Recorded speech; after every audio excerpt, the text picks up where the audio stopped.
Thank you, Secretary Mayorkas. Our next witness is Director Christopher Wray. Director Wray is the 8th Director of the Federal Bureau of Investigation. Previously, Mr. Wray served as Assistant Attorney General for the Criminal Division at the Department of Justice. He also served on the President's Corporate Fraud Task Force and supervised the Enron Task Force, in addition to playing a key role in the national security objectives for the department. Mr. Wray, or Director Wray, thank you for appearing before the committee here today, and you are now recognized for your opening statement. Thank you, and good morning, Chairman Peters, Ranking Member Portman, members of the committee. I'm honored to be here today to discuss the threats facing our homeland. A week and a half ago, we marked a somber, really sacred anniversary in this country, 20 years since the September 11th attacks. September 11th reminds us of evil and loss, the nearly 3,000 victims taken from us that day and their families. But 9/11 also reminds us of sacrifice and selflessness, of common purpose. It reminds us of the first responders and everyday heroes we lost that day, and all those who suffered illness as a result of their selfless work after the attacks, including members of our FBI family. And still, 2 decades later, our response to September 11th and the lessons learned from those attacks drive our approach to combating all the threats Americans face today. It was 9/11, after all, that turned the FBI into an agency focused on disrupting threats and taught us how to build deeper, more effective partnerships, both here at home and around the world. And good thing we made those changes, because as we'll discuss this morning, there's no shortage of dangers to defend against. Just a flavor before we even get to terrorism. On the cyber front, we're now investigating over 100 different types of ransomware, each with scores of victims. And that's on top of hundreds of other national security and criminal cyber threats we're working against every day. In our violent crime work, we recently arrested over 600 gang members in a single month. That's just 1 month.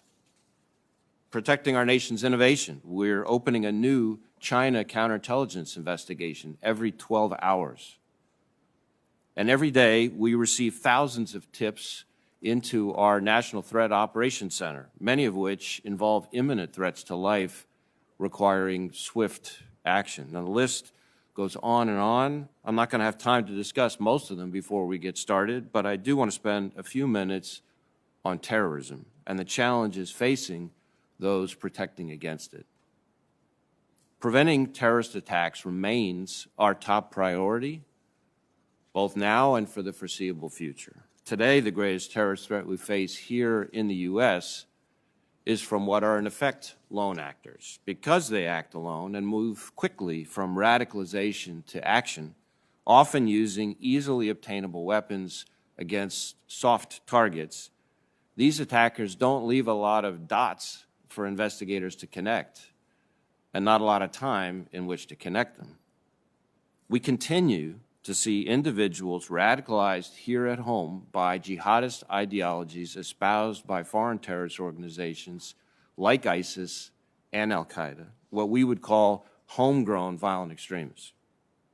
But we're also countering lone domestic violent extremists, radicalized by personalized grievances, ranging from racial and ethnic bias to anti-government, anti-authority sentiment to conspiracy theories.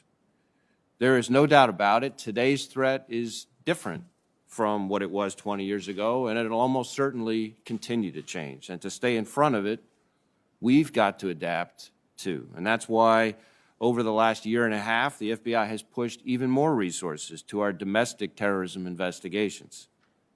Since the spring of 2020, so the past 16, 18 months or so, we've more than doubled our domestic terrorism caseload from about 1,000 to around 2,700 investigations. And we've surged personnel to match, more than doubling the number of people working that threat from a year before.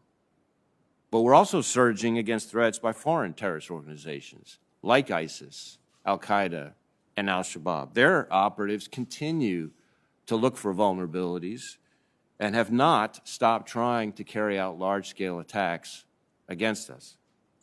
And we are certainly watching the evolving situation in Afghanistan. Now, 9/11 was 20 years ago, but for us at the FBI, as I know it does for my colleagues here with me, it represents a danger we focus on every day. And make no mistake, the danger is real. Our adversaries are committed, and they're hoping to succeed just once, while we're working to bat 1,000. So we are working with our partners to identify and stop would-be attackers before they act.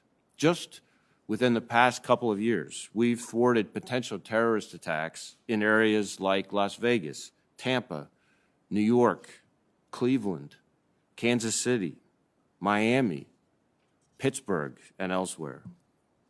Now, we're proud of our successes, but we need to stay on the balls of our feet, relentlessly vigilant against the next plot by our adversaries and their next attempts to attack us. Our workforce has been battling the threat of terrorism and every other threat we face right through the teeth of a pandemic and rising danger to their own safety. And I say that because over the past year, we have seen a sharp and deeply disturbing uptick in violence against the law enforcement community. In just the first 8 months of this year, 52 law enforcement officers have been feloniously killed on the job. Just put that in context, that's an officer murdered in this country every 5 days, and already more than it was in all of 2020. And of course, that doesn't even count all those who've died in the line of duty facing the other inherent dangers of the job, much less the scores of agents, officers, analysts, and other dedicated professionals who died from COVID-19.